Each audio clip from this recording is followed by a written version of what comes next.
que la iglesia, que en este momento todavía no nace, es un misterio.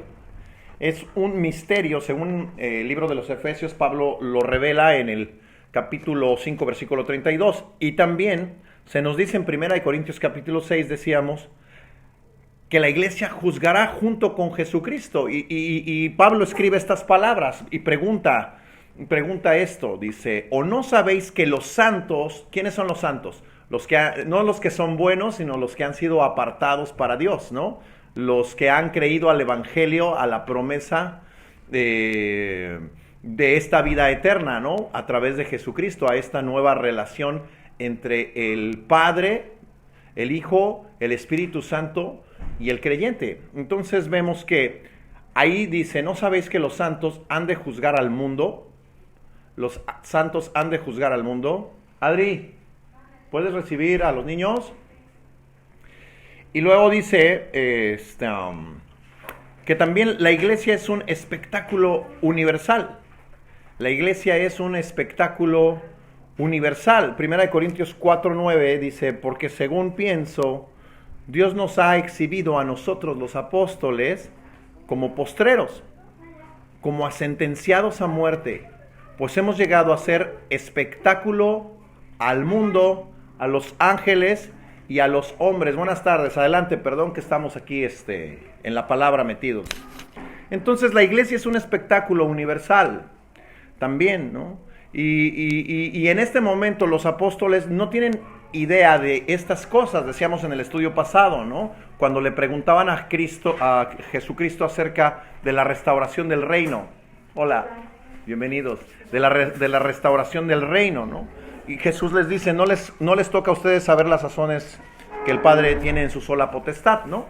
Entonces hay una pausa, estudiábamos el domingo pasado que hubo una pausa en el pueblo de Israel y es donde entra la iglesia. Y en este tiempo que seguimos todavía de 2000 años de historia de la iglesia, vemos esa pausa constante en el pueblo de Israel, quiero decir. Entonces, haciendo este review, para nuestros amigos que están integrando, vemos que la iglesia es un gran misterio. La iglesia es un gran misterio. La iglesia juzgará juntamente con Jesucristo al mundo. Se nos dice, ¿cuándo sucederá esto? Pues en el milenio, cuando Jesucristo regrese e instaure su gobierno universal, ¿no?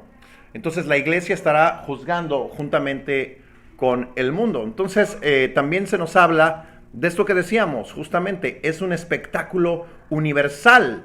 Es decir, que dice el apóstol Pablo, hemos llegado a hacer espectáculo al mundo, a los ángeles y a los hombres, ¿no? Ven a la iglesia como algo apartado, ¿cierto? O sea, el mundo ve a la iglesia como algo apartado. La palabra de Dios es algo apartado, es algo diferente, algo contrario a las manecillas del reloj que marca el mundo. Los principios de este mundo son contrarios a los principios de la palabra de Dios. Los principios en la práctica de este mundo, ¿no? Y lo mismo ese espectáculo a los ángeles. También se nos dice que la iglesia es el anhelo de los ángeles, donde ellos siguen aprendiendo de Dios a través de nosotros. Entonces imagínense ustedes que los ángeles nunca se imaginaron que Dios a través de Jesucristo gobernaría por el Espíritu Santo en la iglesia. Hablábamos en el estudio pasado del gobierno de Dios, que había sido al principio, ¿no? Cuando llamó a Abraham, después hubo reyes, hubo profetas, hubo reyes, hubo jueces, y después viene la iglesia, ¿no? Viene el Mesías y luego viene la iglesia. Entonces, en ese contexto, ¿verdad? Los ángeles nunca se imaginaron que a través de la iglesia ellos pudieran seguir aprendiendo. Esto lo podemos ver en 1 de Pedro, capítulo 1, del versículo 10 al 12. Y ahí tenemos, ¿no? Así que podemos seguir añadiendo que la iglesia es la dependencia del Espíritu Santo. La iglesia es la dependencia del Espíritu Santo. Ahora, ¿quién es la iglesia? A veces pensamos que la iglesia es un lugar, ¿no? En realidad la Biblia nos enseña que la iglesia es el creyente. Tú y yo somos la iglesia. Ahora, tú y yo estamos llamados a congregarnos y a juntos conformar el cuerpo de Cristo como la iglesia, en el cual Jesús es la cabeza de la iglesia. Entonces, el creyente es la iglesia. El Espíritu Santo vive en el creyente, lo veíamos, ¿no? Que el cuerpo es templo del Espíritu Santo. Ahora, el Espíritu Santo es la influencia del creyente los 365 días, las 24 horas. Y el Espíritu Santo habla la palabra de verdad en el creyente. La misión de Cristo es llevar el mensaje de salvación a toda criatura. Entonces, dicho estas cosas, dicho este preámbulo, pues vamos a leer el pasaje que nos toca estudiar desde el versículo 12 en adelante, ¿no? Y dice así: entonces volvieron a Jerusalén desde el monte que se llama del Olivar, el cual está cerca de Jerusalén, camino de un día de reposo. Y entrados, subieron al aposento alto donde moraban Pedro y Jacobo, Juan, Andrés, Felipe, Tomás, Bartolomé, Mateo, Jacobo, hijo de Alfeo, Simón el celote y Judas, hermano de Jacobo. Todos estos perseveraban unánimes en oración y en ruego con las mujeres y con María, madre de Jesús, y con sus hermanos. En aquellos días Pedro se levantó en medio de los hermanos, y los reunidos eran como 120 el número, y dijo: varones hermanos, era necesario que se cumpliese la escritura que en el Espíritu Santo habló antes por boca de David acerca de Judas, que fue guía de los que prendieron a Jesús, y era contado con nosotros, y tenía parte en este ministerio. Este pues, con el salario de su iniquidad, adquirió un campo, y cayendo de cabeza se reventó por la mitad, y todas sus entrañas se derramaron. Y fue notorio a todos los habitantes de Jerusalén, de tal manera que aquel campo se llama en su propia lengua Acéldama, que quiere decir campo de sangre, porque está escrito en el libro de los Salmos: sea hecha desierta su habitación y no haya quien more en ella, y tome otro su oficio. Versículo 21. Es necesario pues que de estos hombres que han estado juntos con nosotros todo el tiempo que el Señor Jesucristo entraba y salía entre nosotros, comenzando desde el bautismo de Juan hasta el día en que de entre nosotros fue recibido arriba, uno sea hecho testigo con nosotros de su resurrección. Y señalaron a dos: a José llamado Barsabás, que tenía por sobrenombre Justo, y a Matías. Y orando dijeron: tú, Señor, que conoces los corazones de todos, muestra cuál de estos dos has escogido, para que tome la parte del ministerio y apostolado de que cayó Judas por transgresión para irse a su propio lugar. Y le echaron suertes, y cayó la suerte sobre Matías, y fue contado con los 11 apóstoles. Bueno, ahí está la porción, toda la porción, ¿no?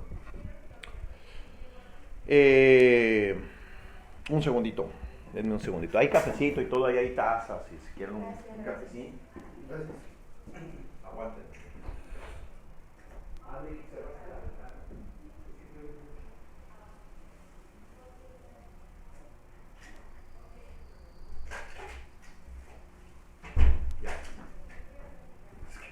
Tengo la voz de mi esposa y luego ya no sé qué estoy haciendo. Ya, perdónenme. Bueno, entonces resulta que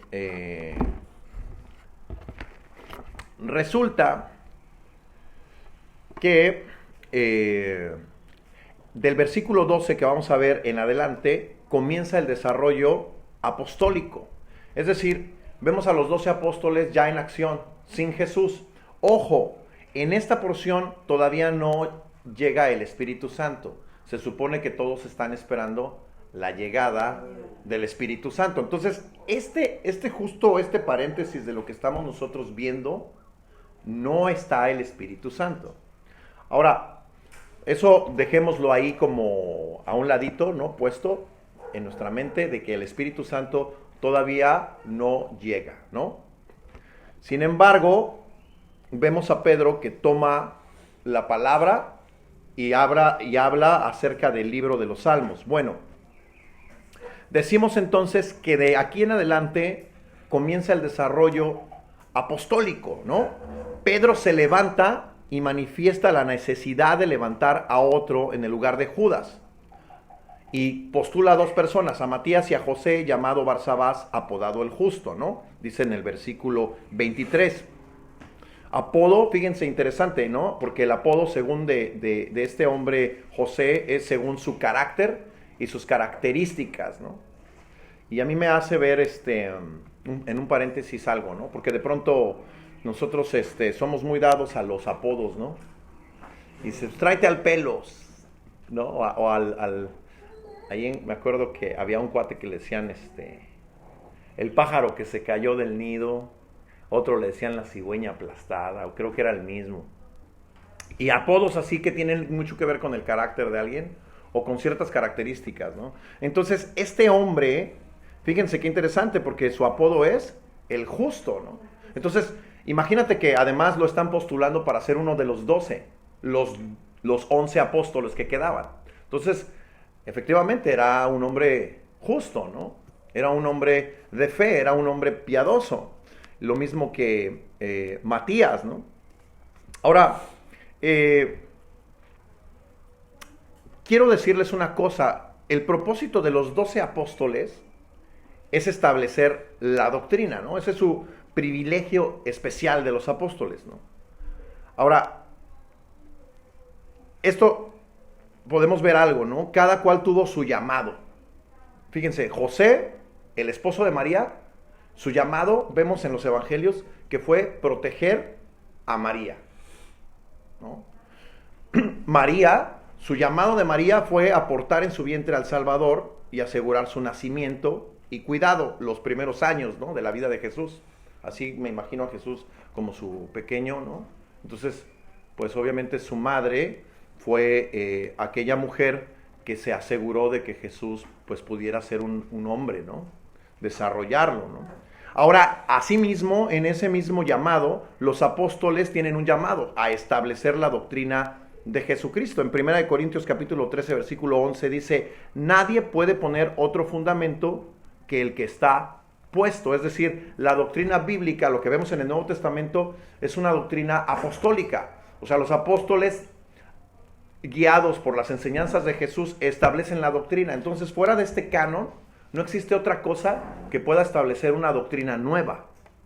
Cualquiera que quiera imponer una doctrina nueva, pues es un anatema. O sea, quiere decir, es una persona que no es de acuerdo a las Escrituras, que está fuera de las Escrituras. De hecho, la palabra anatema significa maldito, ¿no?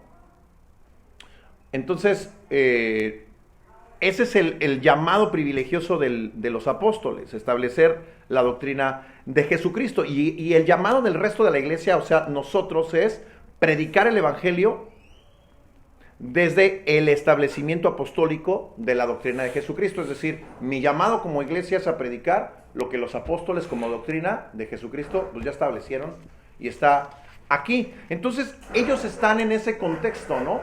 Pero al mismo tiempo están esperando a que venga el Espíritu Santo, están reunidos, ¿no? Están reunidos. Ahora vamos a ir viendo esto versículo a versículo, ¿no? Ahora, en otro sentido, los apóstoles cumplen una función, como todos, no un orden jerárquico. Los apóstoles, la palabra apóstol quiere decir enviado. Entonces, a veces, cuidado con esto porque piensan que el apóstol tiene un rango mayor que un pastor y luego hay un profeta en medio, o el profeta es mayor que el apóstol, más bien. Y entonces eso es como, se establece como si fuera un orden jerárquico. Y la realidad es que a todos los vemos en el mismo nivel, juntos, unánimes, en una sola causa, pero los apóstoles comienzan con un rol, ¿no? Y la misma Escritura dice que todos como cuerpo de Cristo somos diferentes miembros, así como un cuerpo tiene diferentes miembros, ¿no? Y cada miembro es para un uso particular, pero todos los miembros del cuerpo dependen los unos de los otros, ¿no? ¿Sí me explicó? Por ejemplo, tú que tocas la trompeta, de pronto, pues para tocar la trompeta se emplean varios miembros, ¿no? La boca, el diafragma, la respiración, que tiene que ver con los pulmones, las manos, o sea, los labios, la tráquea, o sea, todos son parte de los miembros. Y si no estuviera un miembro bien habilitado, pues no se puede tocar igual. A lo mejor se podría suplir, pero con ciertas carencias, ¿no?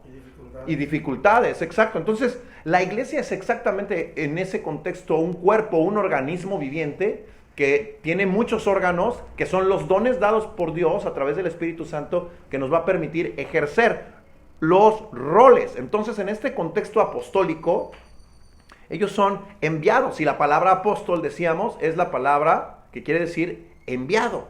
Apóstol quiere decir enviado. Ahora, vamos a entrar en materia. El versículo 12 dice: entonces volvieron a Jerusalén desde el monte que se llamaba del Olivar, el cual está cerca de Jerusalén, camino de un día de reposo. Y en la mayoría de las Biblias, no sé si en esa Biblia esté, esa parte del día de reposo está marcada con un... ¿Verdad que sí? Ah, bueno, entonces, ¿por qué? Bueno, vamos a ver. Algunas Biblias marcan este hecho porque según la tradición establecida durante la época del campamento israelita en el desierto, es decir, cuando el pueblo de Israel, Dios los saca de Egipto y los lleva al desierto, bueno, ahí vienen las tablas de la ley, los mandamientos, y entonces de ahí ya se establecen todavía más mandamientos que podemos ver nosotros en Levítico, en Éxodo, en Levítico, en Números, en Deuteronomio, ¿no? Vemos un chorro de mandamientos. Entonces, entre estos, ¿no? Digamos que había una tradición, según la tradición establecida durante la época de este campamento israelita en el desierto. En el perímetro del campamento, las tiendas más alejadas se encontraban del centro a unos 2000 codos del tabernáculo, o sea,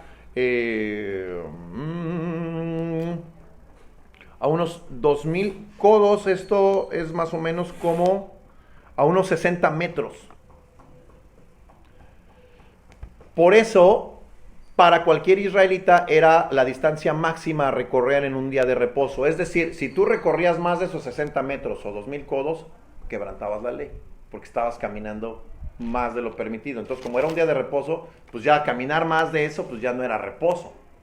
Entonces, eso lo marcan bien porque dice el texto, ¿no? Que volvieron a Jerusalén desde el monte que se llamaba Olivar, el cual está cerca de Jerusalén. O sea, tenía que estar a menos de 60 metros, camino de un día de reposo. Si los hubiera agarrado más lejos, pues hubieran tenido que esperar hasta el siguiente día. Lo que me dice que todavía como judíos ellos están practicando la ley mosaica. ¿Sí me explico? Nosotros como iglesia guardamos el día de reposo así, pues no, ¿verdad? O sea, tú no dices, bueno, si camino 60 metros el domingo, perdón, el sábado, que es el Shabbat, es el día de reposo, entonces estoy quebrantando la ley. ¿Nosotros los cristianos decimos eso? No, ¿verdad? Entonces es importante porque más adelante con el nacimiento de la iglesia también va a haber un concilio en donde se va a establecer una forma de vida entre creyentes, lo que se debe y lo que no se debe de hacer. Pablo más adelante nos va a hablar, ¿no? O nos habla acerca de la ley de Cristo, ¿no? De que nosotros somos salvos por la gracia, no por la ley, y nos regimos por la gracia, no por la ley. Porque si nos rigiéramos por la ley, pues todos estaríamos bajo la maldición del pecado. Pero la gracia lo que hace es regalarnos la salvación y que podamos vivir una vida aún cuando tú y yo fallamos.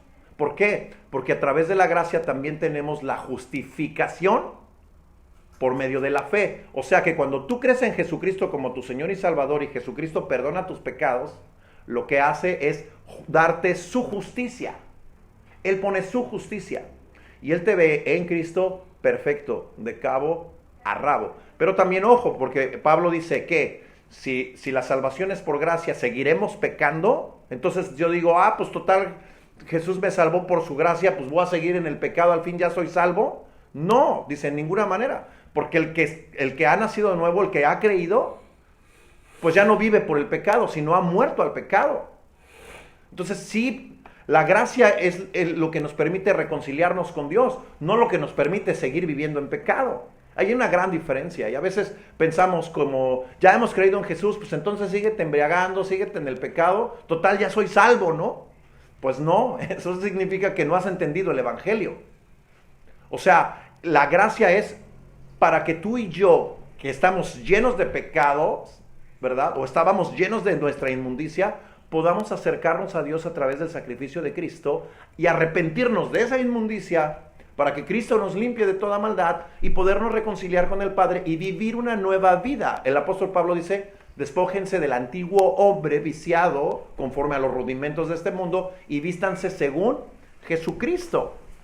Entonces eso es importante hacer este paréntesis. Pero bueno, pasado este paréntesis, ya que vemos que ese asterisquito está ahí de día de reposo, tiene que ver con eso, porque ellos, como todavía no estaba la iglesia, ¿verdad? Ellos todavía siguen guardando su Shabbat. Entonces, tiene que, Hechos, que está escrito por el doctor Lucas, que Lucas no es un judío, sino es un gentil, tiene que ponerle ahí eso para mostrar en qué situación están, cuál es la condición todavía. Bueno, seguimos adelante, versículo 13. No, perdón, estoy omitiendo otro detalle del versículo 12. Desde el monte que se llama Olivar, dice, ¿no? El monte Olivar es el monte de la ascensión de Jesús. En Lucas 24:50, ahí está la historia cuando Jesús asciende, ¿no? Y de hecho lo vemos poquito antes, aquí también ascender, ¿no? En el capítulo 1, dice en el versículo 10, ¿no? Dice, y estando ellos con los ojos puestos en el cielo, ¿no? Entre tanto que él se iba. Entonces, ahí están, en ese lugar. O sea, hay un orden cronológico que Lucas está estableciendo después de que Jesús ascendió, ¿sí? Entonces, ahí está la explicación del versículo 12, ¿no? El monte Olivar es el monte de la ascensión de Jesús, o sea que es cronológico, ¿no? Bueno, vamos a leer versículo 13 y 14. Dice, y entrados, subieron al aposento alto donde moraban Pedro y Jacobo, Juan, Andrés, Felipe, Tomás, Bartolomé, Mateo, Jacobo hijo de Alfeo, Simón el celote y Judas hermano de Jacobo. Si se quieren aprender los nombres de los apóstoles, aquí están, son esos. Ahí se los pueden aprender de memoria. Ahí están los 11 apóstoles a excepción de Judas Iscariote. Porque aquí ya Judas pues obviamente ya no aparece. Recuerdan que se ahorcó y de hecho habla esta porción de la manera en la que murió Judas Iscariote. Bien, pero ahí están los apóstoles. Y luego versículo 14 dice, todos estos perseveraban unánimes en oración y ruego con las mujeres y con María, la madre de Jesús, y con sus hermanos. ¿Hermanos de quién? De Jesús. ¿Jesús tuvo hermanos? Pues aquí las escrituras nos dicen que tuvo hermanos. De hecho dicen que Jesús fue el primogénito, o sea, el primero de sus hermanos, ¿no? No el unigénito. La palabra unigénito significa único. La palabra primogénito significa el primero, exacto, bien. De manera que exponencialmente podemos ver claramente que Jesús tuvo hermanos. De hecho, si nos vamos más estrictamente, pues fueron sus medios hermanos. Porque recuerden que él fue por obra del Espíritu Santo. Es decir, José no influyó para que María se embarazara, sino fue el Espíritu Santo. Sin embargo, después José tuvo una vida de esposo con María y tuvieron pues todos estos hijos e hijas, ¿no? Ya hablaremos en otra oportunidad más acerca de esto. Solo es darle un panorama. Entonces, dice estas palabras. Ahora, me encanta esto porque, regresando al texto, dice que estaban, en el versículo 14 comenzando, dice, estaban juntos todos los apóstoles y las mujeres. ¿Qué mujeres? Pues las que más estaban cerca de Jesús. De hecho, a través de los 4 evangelios podemos sacar algunos de los nombres de estas mujeres que estaban aquí. Yo saqué algunos, ¿no? Por ejemplo, estaba Marta, María, que eran hermanas de Lázaro, María Magdalena, la que era prostituta, a la cual le sacó 7 demonios, Salomé, Juana y María. De Juana no tenemos referencias bíblicas más que ahí, ¿no? Madre de Jesús, madre de Jacobo, pues ella sí la conocemos, ¿no? Entre otras quizás, ¿no? que no registran. Pero ahí están reunidos todos, perseverando unánimes en oración y ruego. Entonces, aún no ha llegado el Espíritu Santo, pero ellos tienen la capacidad ¿de qué? De estar orando, de estar esperando en el Señor, ¿no? Y perseverando unánimes. Y esto me gusta, porque dice que perseverar, la palabra perseverar tiene que ver con no dejar algo, sino que además vas avanzando y vas mejorando y vas obteniendo resultados. Entonces, en ese contexto van juntos. Unánimes quiere decir no solamente físicamente, ¿no? Sino que tienen un mismo fin. ¿En qué? En la oración y el ruego. Y esto me hace pensar una cosa.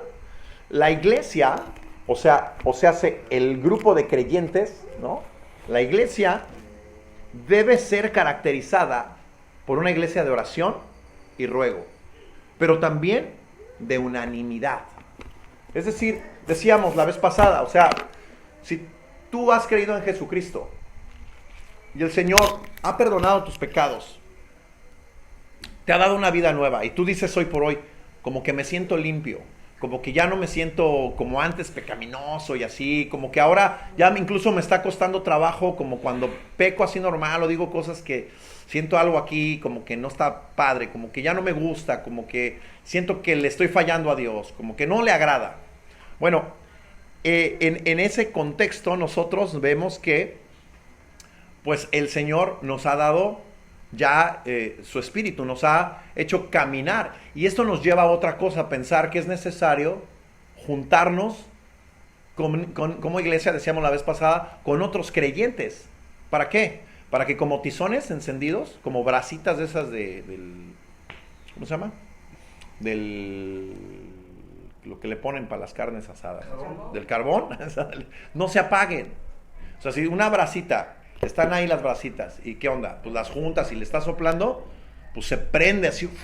Pero si las dejas ahí, ¿qué va a pasar con esas mismas brasas? Se apagan. Entonces, ¿cuál es nuestro... O sea, lo que me hace pensar es eso. Si no hay unanimidad, nos vamos a apagar, hermanos. O sea, tenemos que estar juntándonos, reunirnos, ¿no? O sea, buscar el pretexto para reunirnos. Pero ahora, a mí me encanta esto porque... ¿A qué se unían? Pues a orar. Y además, el libro de los Hechos nos va a decir que la vida cristiana de entonces era pues, una vida de oración, pero también una vida de comunión, una vida de gozo entre los creyentes, una vida de un lenguaje nuevo en Jesucristo. Y también me hace pensar que como iglesia debemos estar atentos unos a los otros, conociendo las necesidades, ¿no? Y orar unánimes por eso, ¿no? Si ustedes y yo tenemos necesidades, pues está padre poder decir, oye, pues en qué oro, ¿no? Por ti.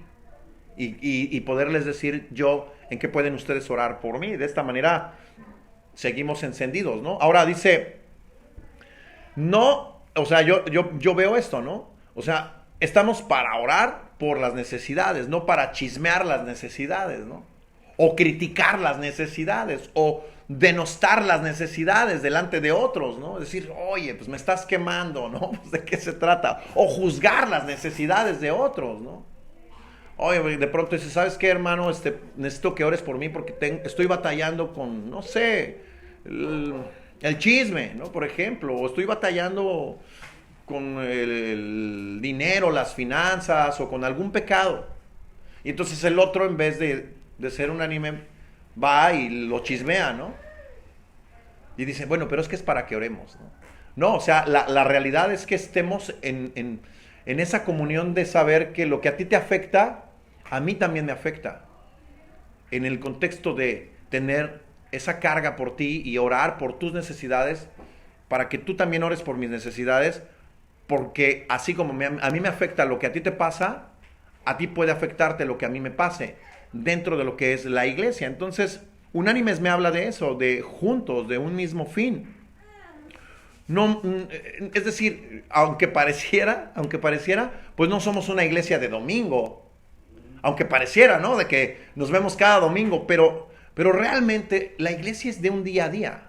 O sea, Somos diario, decíamos, los 365 días, 24 horas. Entonces a lo mejor no nos podemos ver diario, ¿no? Pero seguimos siendo la iglesia. O sea, a veces el llamado es, no, a veces que tienen que venir también entre semana, ¿no? Y así como una imposición, y a veces sientes como una carga, ¿no? Y a veces el hermano se desanima, ¿no? O la persona se desanima y ya ni regresa. Porque dices, no, es que ya no fui el miércoles o el tal día, ¿no? Ya van 2, 3 miércoles, no, ya les fallé. No, ya mejor ni me paro porque voy a llegar y hasta me van a ver gacho, ¿no? Realmente no es así. O sea, realmente el objetivo es que seamos del día a día. Todos los días somos iglesias. Todos los días, aún en espíritu, estar juntos. O sea, en oración por ustedes. Ahí yo ya me uno con sus necesidades. Entonces no somos una iglesia de domingo, ¿no? Nos reunimos también pues, por el gozo de poder estar unánimes. Y como decíamos, como tizones, pues estar encendidos, ¿no? Estar encendidos. Bueno, ahora versículo 15. Versículo 15 dice, en aquellos días Pedro se levantó en medio de los hermanos, y dice entre paréntesis, y los reunidos eran como 120 el número. Y dijo, bueno, déjenme ponerle un paréntesis y dijo, 120 personas juntas. Una congregación pequeña. Ahora dices, bueno, pequeños nosotros, ¿no? Pues sí, la verdad es que sí, pero vamos a ver el impacto, ¿por qué digo pequeña en este contexto? Hay congregaciones de miles de personas, de verdad que hay iglesias donde hay 3,000, 4,000 más personas, ¿no? Aquí vemos 120 personas juntas, o sea, veo una congregación en ese contexto pequeña, ¿no? Ahora, lo que sí veo es que son 120 personas que están unánimes. ¿Sí me explico? O sea, ¿para qué quieres 10,000 personas que no estén unánimes, ¿no? Que están disgregadas en su corazón? A lo mejor van, se juntan porque es de domingo, voy como congregante de domingo, pero no me importa, o sea, ahí estoy, pero no estoy, ¿no? Mi corazón no está ahí, ¿no? Jesús decía, este pueblo de labios me honra, pero su corazón está lejos de mí. Entonces, la diferencia es que yo veo 120 personas unánimes, perseverando en oración y ruego, junto con o sea, entre los apóstoles, las mujeres que mencionábamos, y estas personas que muy probablemente se convirtieron durante el ministerio de Jesús, ahí están. Ahora, una vez más, ¿por qué decimos que es un pequeño grupo? O sea, recuerdan, todo Israel conoció y escuchó las enseñanzas de Jesús, ¿no es cierto? Vio los milagros. Pero al final solamente se ven 120 personas unánimes. En 1 Corintios capítulo 15, versículo 6, el apóstol Pablo dice que Jesús resucitado, se le apareció a más de 500 hermanos. O sea, cuando dice hermanos, no está hablando como nosotros los cristianos, ¿no? Sí, que eran o no creyentes en el cristianismo, ¿no? Pero eran judíos. Entonces Jesús se le apareció a más de 500 judíos, a más de 500 hermanos en ese tiempo. El apóstol Pablo dice eso como un testimonio en 1 Corintios capítulo 15, versículo 16. O sea, entonces imagínate, todo Israel lo vio, luego más de 500 personas lo vieron resucitado. Pero al final solo lo vieron ascender 11 personas, que son los apóstoles, y se lograron reunir 120 gentes, ¿no? 120 gentes, ¿no? Y la pregunta es, ¿y los demás? ¿Y los demás? La disgregación en la iglesia. Pregunta, ¿dónde está la unanimidad? Y me llama la atención hacer una reflexión sobre esto, ¿no? Porque la iglesia hoy en día está dividida en congregaciones y denominaciones. No sé si ustedes de pronto tengan como algún previo conocimiento, ¿no? Dentro del cristianismo, ¿no? Pero de pronto dices, no, pues yo soy cristiano, ¿no? Y te preguntan, ¿y de qué denominación eres? ¿No? Bueno, a lo mejor no les ha pasado, pero De pronto es como platicas con otro cristiano que te encuentras y te dice, y te pregunta, ¿y ustedes de qué denominaciones son, no? O sea, ¿qué son? Milenialistas, amilenialistas, dispensacionalistas, calvinistas, arminianistas. ¿Qué es eso, bro? Bueno, pues ahí existen esas ondas, unitarios, presbiterianos, pentecostales o pentecosteses, bautistas, etcétera, etcétera, etcétera. O sea, entonces dices, ¿dónde está la unanimidad? ¿Por qué hay tanto? ¿Por qué tanta variación? Yo veo en mi Biblia, en Hechos capítulo 1, está abierto, 120 personas unánimes.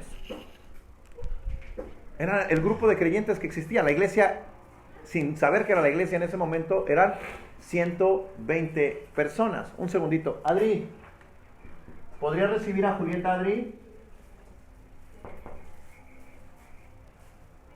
Bien. Entonces, en ese contexto podemos ver que la iglesia de este primer siglo se caracterizaba por eso. O sea, no había diferencias doctrinales. Era la doctrina apostólica, lo que decíamos hace un rato.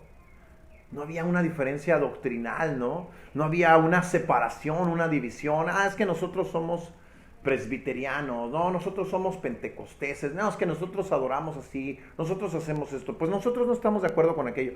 Y generar una división.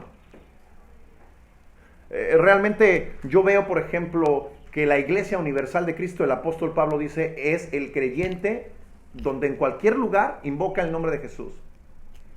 Ahora, obviamente el creyente ¿en qué? Pues en la palabra de Dios, ¿no? Que presenta al Jesús de la Biblia, no al Jesús de los mitos y de los chistes, ¿no? Sino al Jesús resucitado, al Jesús que estudiamos en el Evangelio de Juan, el Jesús de la Escritura, de las profecías. Y bueno, pues yo veo que en este contexto hay una gran división hoy en día, ¿no? Que separa la iglesia, y a veces pierde el objetivo que vemos aquí. ¿Cuál es el objetivo que vemos aquí? Pues la unanimidad, ser unánimes, una misma mente, un mismo espíritu y un mismo propósito. Y podemos tener diferencias acerca de cómo vemos las escrituras o cómo las estamos comprendiendo, pero no podemos dividirnos de la unanimidad en cuanto a la adoración, ¿no? En cuanto a la oración, en cuanto a las necesidades, ¿no? Y yo veo, por ejemplo, un país, ¿no? Un país que tiene muchos estados, tiene un presidente y un gobierno federal, pero también tiene un gobierno estatal, y ese gobierno estatal pues tiene gobernadores, alcaldes, regidores y un grupo de personas que va desde lo general hasta lo particular, ¿no? Pero la iglesia la vemos dividida, ¿no? No vemos ese orden en el cual, como iglesia universal, ¿no? En cualquier lugar que estemos adorando o predicando el nombre de Cristo, la iglesia se apoye, ¿no? O se aporte, u oremos por gente que está predicando pues, en otros países, que tiene otras necesidades o que está siendo perseguida, ¿no? Entonces es importante mirar eso como creyentes, que seamos unánimes, y que seamos unánimes desde nuestra pequeña congregación, ¿no? Que estemos dispuestos a orar, ¿no? Que estemos dispuestos a llevar esas cargas espirituales los unos con los otros, ¿no? Y a estar juntos, a ser una familia en Cristo, ¿no? Bien, entonces, sigamos adelante. Los apóstoles, perdón. Los pastores, ¿no? Daban cuentas en este tiempo a los apóstoles acerca de las congregaciones, justamente para conocer las necesidades. Y justamente por esto, para cerrar ya con este paréntesis, pues es que nosotros aquí no tenemos una denominación. O sea, si tú me dices, oye, ¿y ustedes qué denominación tienen? ¿Ustedes qué son presbiterianos o qué son calvinistas o arminianistas? Lo que leíamos, ¿no? Lo que veíamos. Pues realmente no tenemos una denominación, porque la finalidad es ser unánimes en el Evangelio, en la oración, en los ruegos, en las necesidades los unos por los otros. A nosotros nos interesa enfocarnos en eso principalmente, que son cosas que no son tan grandes, pero sí son muy esenciales. Muy, muy esenciales. Hay congregaciones donde ven el número de personas como eso, como un número, pero no como la importancia de las almas, de las personas. Total, si se va y no regresa, pues el pastor ni cuenta se dio. O sea, creo que es importante ser unánimes en todo contexto. Pero bueno, sigamos adelante, versículo 16, ¿no? Y luego dice que de entre los 120, Pedro se levantó, dice el versículo 15, ¿no? En aquellos días, Pedro se levantó en medio de los hermanos y los reunidos eran como 120 el número y dijo, versículo 16, ¿no? Pedro se levanta y dijo, varones hermanos, era necesario que se cumpliese la escritura en que el Espíritu Santo habló antes por boca de David acerca de Judas, que fue guía de los que prendieron a Jesús y era contado con nosotros y tenía parte en este ministerio. Ok, vamos a checar estos dos versículos. Fíjense que me llama mucho la atención que Judas, el que traicionó a Jesús, era contado con ellos y tenía parte con ellos. Ahora, esto no significa que Judas fuera salvo. Más bien significa que Jesús nunca lo excluyó de la oportunidad de ser salvo. Y que ninguno de los apóstoles, incluyendo a Jesús principalmente, hizo acepción de personas. O sea, Jesús sabía que Judas lo entregaría, como también Jesús sabía que Judas robaba de la bolsa, ¿no? Digamos que él era el que administraba los recursos, Judas, pero al mismo tiempo pues, era el que se le hacía agua a la uña, ¿no? O sea que robaba.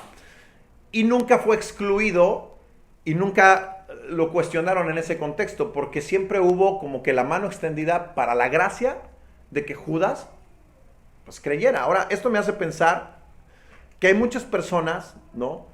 En todo lugar, ¿no? Que pueden ir a una iglesia, juntarse con cristianos, servir en las congregaciones, pero no ser salvos. Y al final, apostatar. Al final, dejar de creer en el evangelio. Ahora hay una gran diferencia entre fallar y a veces decir, híjole, pues como que me he alejado, pero el Señor me está llamando. A decir, no, ¿sabes qué? Yo fui, se me predicó el evangelio, estuve un rato, pero no creo. Al final, la neta, no creo. No cree. Y terminan hasta siendo ateos, ¿no? Muchas veces, ¿no? Tristemente, ¿no? Tristemente. Ahora, Judas vio exactamente igual que los demás. Judas conoció exactamente igual que los demás, pero no fue unánime. Él mismo se excluyó, él mismo dejó de involucrarse. Y fíjense, sirvió a sus propios intereses y no al reino de Dios. Ahora, versículo 18 y 19 dice, pues con el salario de su iniquidad adquirió un campo y cayendo de cabeza se reventó por la mitad y todas sus entrañas se derramaron. Y fue notorio a todos los habitantes de Jerusalén, de tal manera que aquel campo se llama en su propia lengua Aceldama, que quiere decir campo de sangre. ¡Wow! O sea, de pronto en los evangelios se nos dice que Judas se ahorcó, pero llegas al libro de Hechos y dice que se cayó de cabeza y se reventó por la mitad. Entonces dices, bueno, ¿qué pasó? O sea, ¿se ahorcó? ¿O se cayó de cabeza? ¿O cómo estuvo la onda, no? Además, ¿qué onda con ese campo, no? Que él compró, o sea, ¿cuándo compró ese campo, no? O sea, vienen esas preguntas de pronto, ¿no? ¿Qué onda con ese campo y qué onda con su muerte, no? Sí, los evangelios no nos cuentan eso, ¿no? Bueno,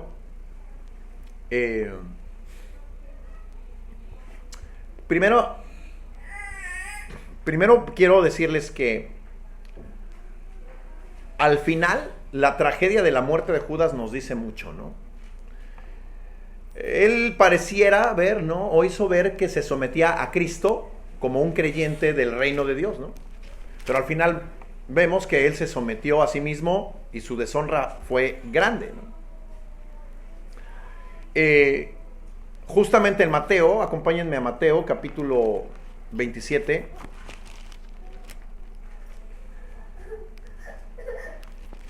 Mateo capítulo 27, versículo 3 al 5, dice: entonces Judas, el que le había entregado, viendo que era condenado, devolvió arrepentido las 30 piezas de plata a los principales sacerdotes y a los ancianos, diciendo: yo he pecado entregando sangre inocente. Mas ellos dijeron: ¿qué nos importa a nosotros? Allá tú. Arrojando las piezas de plata en el templo, y arrojando las piezas de plata en el templo, salió y se fue y se ahorcó. Eso es lo que nos dice, ¿no? Bueno, acá dice que con ese salario compró ese campo y se cayó de cabeza y se reventó. Ahora, ¿qué fue lo que pasó en realidad? Bueno, primero vemos que Mateo no nos da esos detalles. Ahora, no significa que porque Mateo no nos dé esos detalles, esta situación que nos está narrando Pedro, que además dice que para todos fue ciertísimo, o sea, fue un hecho que todos vieron, que todos conocieron, no haya sucedido, o sea, sucedió. Pero, ¿qué fue lo que pasó? O sea, ¿acaso es que entre Mateo y Pedro hay una incongruencia bíblica? No. Al final, Judas tira las monedas en el templo y sale corriendo. Y resume Mateo que se ahorcó, resume. Pero vemos que ese campo pudo haber sido comprado o fue comprado por los líderes judíos, o sea, estos hombres que le pagaron las piezas de plata, y con ese dinero pues compraron el campo, ¿no?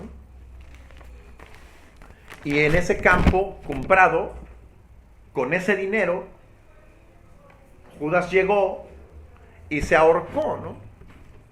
Ahora, Lucas se refiere a él como si él mismo lo hubiera comprado. Y es que, en pocas palabras, pues el dinero jamás dejó de ser de Judas. O sea, los líderes rechazaron ese dinero de vuelta. Lo vimos en Mateo, ¿no? Ellos no dijeron: bueno, está bien, no, pues regrésanos la lana. Porque ese dinero era del templo. Entonces, regresar ese dinero al templo es una inmundicia. Pero ¿qué haces con esa lana? Pues compraron ese campo. Y Judas, ¿qué hizo? Judas, ¿qué hizo? Fue a ese campo y se ahorcó. Ahora, pareciera que cuanto al que se ahorcó, ¿no? Pudo dos cosas: o hizo mal el nudo con el que se ahorcó y se soltó, o la cuerda se reventó. Lo cierto es que parece que en el árbol donde él se colgó estuviera en un despeñadero, donde al caer el cuerpo ahorcado se reventó con una piedra. Y eso tiene lógica.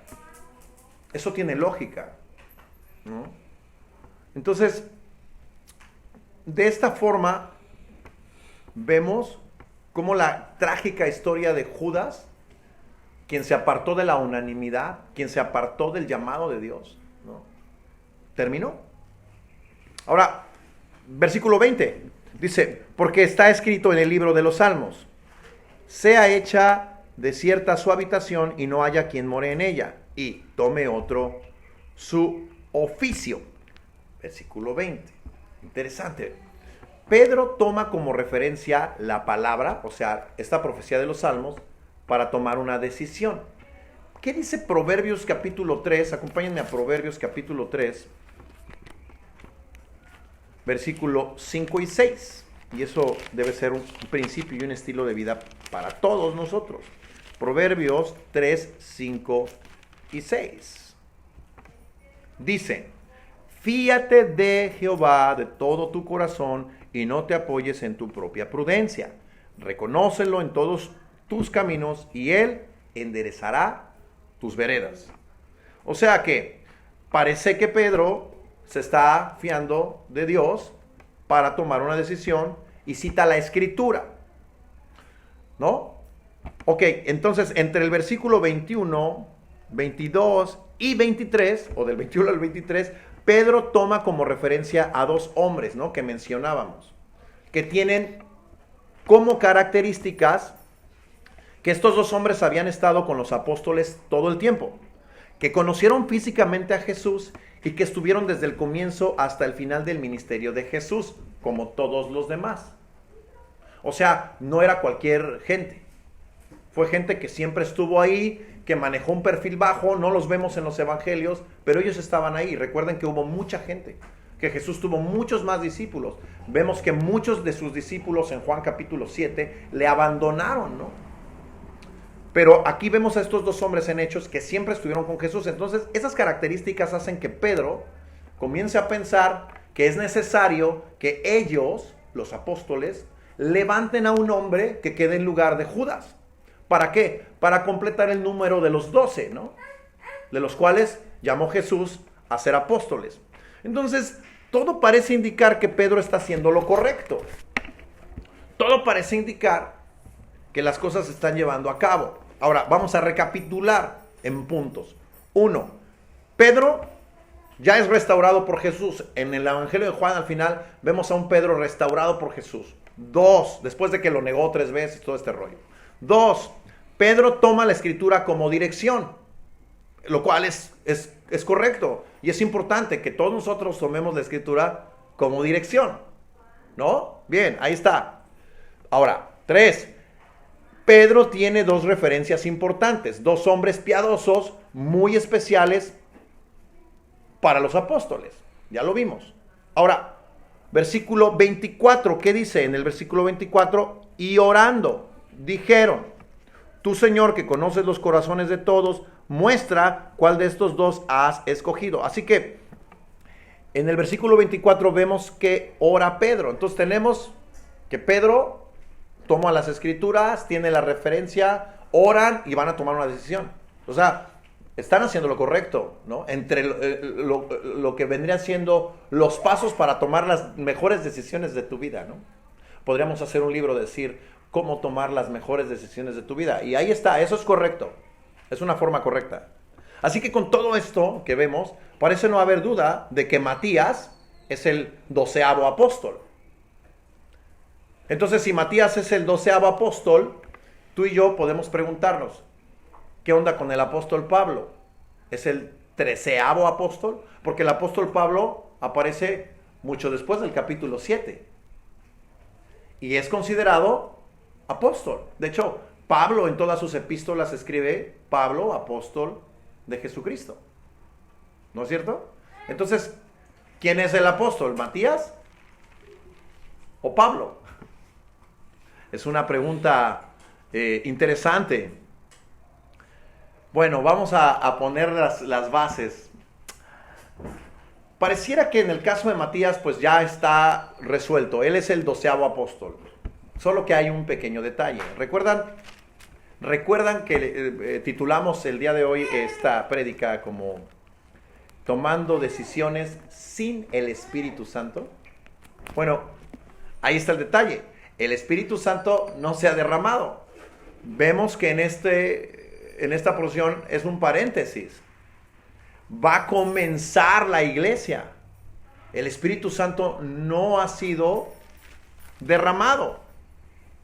Ahora, ese es el punto número 1, ¿no? De los detalles. Vamos a ver los detalles.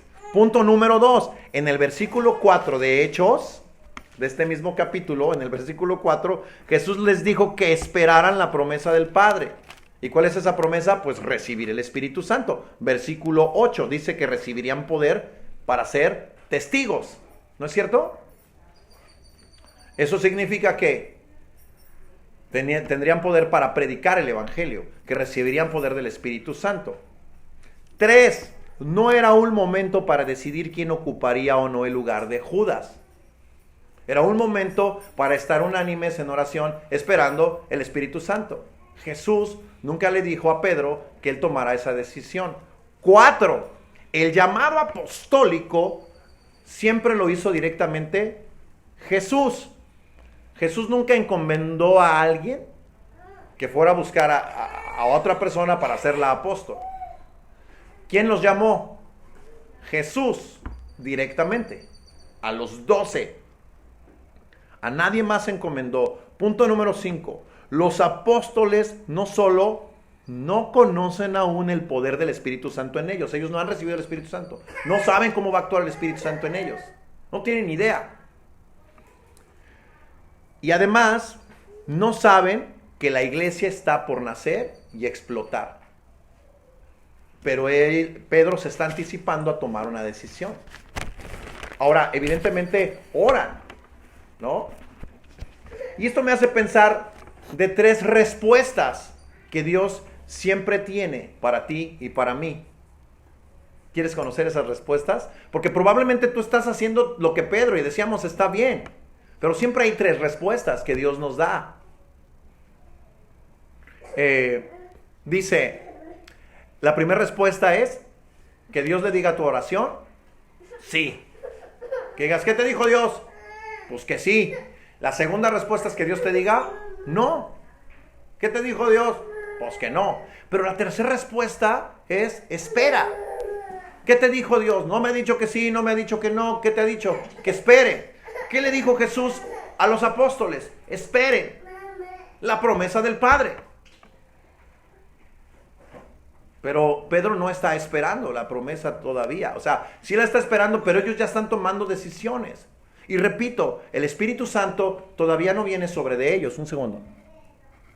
Ahí está. El Espíritu Santo, repito, todavía no viene sobre de ellos. Y punto número 6. Jesús mismo llama más adelante a Saulo al apostolado. Jesús lo llama al apostolado y él mismo, ya llamándose así como Pablo, lo testifica. Y el apóstol Pedro, que es el que está haciendo este llamado, al final en su segunda epístola reconoce al apóstol Pablo y a través de los años lo corrobora. ¿Quieren verlo? Bueno, antes de eso, por otro lado, nunca más se menciona en las Escrituras a Matías. Y vemos al apóstol Pablo escribiendo 13 de los libros que están en la Biblia. Así que podríamos pensar aparentemente que Matías es el 12º apóstol, pero tenemos las referencias bíblicas aplastantes que Pablo es el 12º apóstol. Ahora, podríamos entrar en un debate teológico, ¿no? Y podrías darme más argumentos sobre Matías y podría darte más argumentos sobre Pablo y no terminar. Pero creo una cosa. Al final, cuando estemos en la presencia de Dios, lo veremos. Porque la Biblia dice que los 12 cimientos, en los 12 cimientos estarán escritos los 12 nombres de los 12 apóstoles. Entonces, veremos si está Matías o si está Pablo. Pero la realidad es que, ahora sí, yendo a las Escrituras, nos podríamos pensar que el apóstol Pablo es el genuino apóstol de los 12, ¿no? Hechos 9, 4, 5, dice, Hechos 9, 4, 5, dice, perdón, 4, 4, a ver, estoy mal, Hechos 9, 4 y 5, perdón, ya. Ok, versículo 4 dice, y cayendo en tierra, oyó una voz que le decía, Saulo, Saulo, ¿por qué me persigues? Él dijo, ¿quién eres, Señor? Y le dijo, yo soy Jesús, versículo 5, a quien tú persigues. Dura cosa te es dar coces contra el aguijón. Entonces aquí vemos que Jesús se le está presentando a Pablo, que en ese momento se llama Saulo. Recordemos que Saulo se cambia el nombre a Pablo. Entonces Jesús se presenta a él. Y luego, en ese mismo capítulo, pero en el versículo 15, escuchen, el Señor le dijo, ve, porque instrumento escogido me es este. ¿Quién? Pues el Saulo, ¿no? Saulo, para llevar mi nombre en presencia de los gentiles y de reyes y de los hijos de Israel. 16, porque yo le mostraré cuánto le es necesario padecer por mi nombre. Entonces, el mismo Señor está diciendo que Pablo sería un instrumento útil. Primera de Corintios, acompáñenme a Primera de Corintios, capítulo 15, versículo 7. Primera de Corintios, capítulo 15, versículo 7. Dice, después apareció a Jacobo, está hablando, el mismo apóstol Pablo está hablando aquí de su testimonio como apóstol. Escuchen, y después apareció a Jacobo, después a todos los apóstoles. Y al último de todos, como a un abortivo, me apareció a mí. Ya lo vimos en Hechos, ¿no? Porque yo soy el más pequeño, ¿de qué? De los apóstoles. Pablo se está contando entre los apóstoles. Que no soy digno de ser llamado apóstol, porque perseguía la iglesia de Dios. Pero por la gracia ¿de quién? Soy lo que soy. ¿Y qué es? Apóstol. Y luego en sus epístolas pueden leer, apóstol por Jesucristo, no por los hombres. Y vemos una diferencia entre el llamado de Cristo directamente a Saulo, que después es Pablo, y las suertes que echaron Pedro y los otros apóstoles para elegir a un hombre. Ahora, creo que en ese contexto, cuando Dios te ha dicho algo, si Dios te ha dicho espera, debes esperar. A veces nos desesperamos, ¿no? Dice, me encantaría que dijera el Señor, desespera. Dices, no me hubieras dicho eso antes, ¿no? Ahí sí te voy a obedecer, voy a desesperar. Es más, ya estaba yo desesperado. No, el Señor siempre nos va a decir, espera. Si no te ha dicho sí, si no te ha dicho no, seguro te está diciendo, espera. Y debes esperar. Porque a pesar de que puedas tener la escritura, puedas tener todo a tu favor, quizás Dios ya te dijo, espera. Y no has escuchado que debes esperar. Ven, al final, decíamos, el mismo Pedro lo reconoce. Vamos a Segunda de Pedro. Segunda de Pedro, capítulo 3, versículo 15. Dice, y tened entendido que la paciencia de nuestro Señor es para salvación, como también nuestro amado hermano Pablo, el que se hace llamar apóstol, ¿no? Pedro podría decir que es fraudulento, que no es apóstol. Pero le llama hermano Pablo, nuestro amado hermano Pablo, según la sabiduría que le ha sido dada, os ha escrito, casi en todas sus epístolas, hablando de ellas, en ellas de estas cosas, entre las cuales hay algunas difíciles de entender, las cuales los indoctos e inconstantes tuercen, como también las otras escrituras para su propia perdición. Además, avala que las escrituras de Pablo son exactamente igual de válidas que el Antiguo Testamento, que las antiguas escrituras. Entonces podríamos quedarnos en ese entendido de que Pablo es el apóstol escogido de entre los 12, ¿no? Y podríamos quedar también en el entendido de que tanto Pedro como los demás tuvieron la buena disposición de levantar un apóstol, pero no en el tiempo que Jesucristo tenía pues ya predestinado, ¿no? Eso es lo que creemos, ¿no? Entonces, al final del día, ¿no? Podríamos quedarnos con eso, ¿no? Y concluir que es importante también tomar decisiones buscando la llenura del Espíritu Santo. Porque podemos usar la palabra de Dios en nuestra carne. Y a veces, usando la palabra de Dios en nuestra carne, lejos de exhortar a alguien, lo agarramos a bibliazos, ¿no? O lejos de tomar una decisión de espera, dices, no, es que ya me dijo, aquí me dijo, ¿no? Y podemos nosotros llegar incluso a torcer el mensaje que Dios ya nos dijo, ¿no? Y puede ser espera, o puede ser que Dios te ha dicho que no, pero no hemos entendido que no es no, ¿no? Como cuando estamos chiquitos y tu mamá te dijo que no, pero sigues insistiendo hasta que te diga que sí, ¿no? Y le quieres hacer manita de puerco. Bueno, con Dios no es así, ¿no? Y definitivamente lo vemos aquí. Pues vamos a orar, mis queridos hermanos. Señor, te damos gracias por este tiempo, te damos gracias por tu amor, por tu fidelidad, por tu bendita sabiduría, Señor, sobre de nosotros. Gracias porque nos has permitido, Señor, conocer tu voluntad, Señor, y conocer que es importante que esperemos tu llamado, Señor, y que esperemos tu confirmación por el Espíritu Santo, Señor. Te rogamos, Señor, que en cada decisión que tomemos en nuestra vida nos permitas ser llenos de tu Espíritu Santo, Señor, para conocer bien, Señor, cuál sea tu voluntad. También te damos gracias, Señor, porque tú nos has llamado a ser unánimes como congregación, Señor. Y no importa el número, Señor. Vimos a 120 personas reunidas cuando Jesús se había revelado a todo un pueblo y se le había aparecido a más de 500 hermanos. Pero solamente 120, Señor, estuvieron reunidos, Señor. Te damos gracias por este lugar de reunión que tú nos has regalado.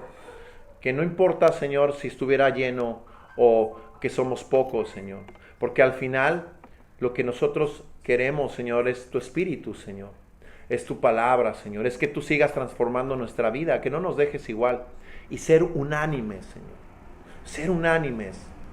No queremos una congregación llena de gente, pero dividida, Señor. Que no tenga la intención de servir, Señor. Que no tenga la intención de involucrarse, Señor. Que no tenga la intención de vivir una vida congregacional, Señor. Sino ocupar solamente un lugar, Señor. Te rogamos, Señor, que sigas haciendo tu obra en la vida de cada uno de nosotros y de que tú, Señor, sigas transformando nuestro espíritu, nuestra mente, nos sigas renovando y que nos hagas ver, Señor, todavía el pecado más de cerca, Señor.